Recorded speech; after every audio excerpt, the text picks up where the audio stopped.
ചിംബരാസോ കൊടുമുടി സ്ഥിതി ചെയ്യുന്നത് എവിടെയാണ്? ഇക്വഡോർ. ബ്രിട്ടനും അർജന്റീനയും തമ്മിൽ തർക്കമുള്ള ദ്വീപ്? ഫാക്ലാൻഡ്.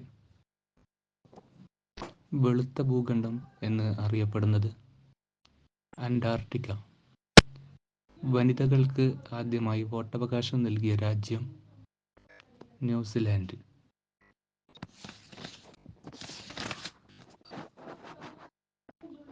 ഇന്ത്യയിലെ ഏക സജീവ അഗ്നിപർവ്വതം സ്ഥിതി ചെയ്യുന്നത്? ആൻഡമാൻ. ഇന്ത്യയിൽ മരുഭൂമിയിലൂടെ ഒഴുകുന്ന നദി? ലൂണി. ഇന്ത്യയിൽ ആദ്യമായി അണക്കെട്ട് നിർമ്മിക്കപ്പെട്ട നദി?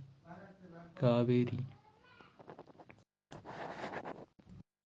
ഇന്ത്യൻ കായിക രംഗത്തെ പരമോന്നത ബഹുമതി ഏത്? Rajeev Gandhi Khel Ratna.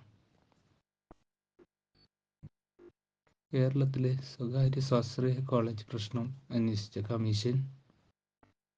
Justice P A Muhammad commission.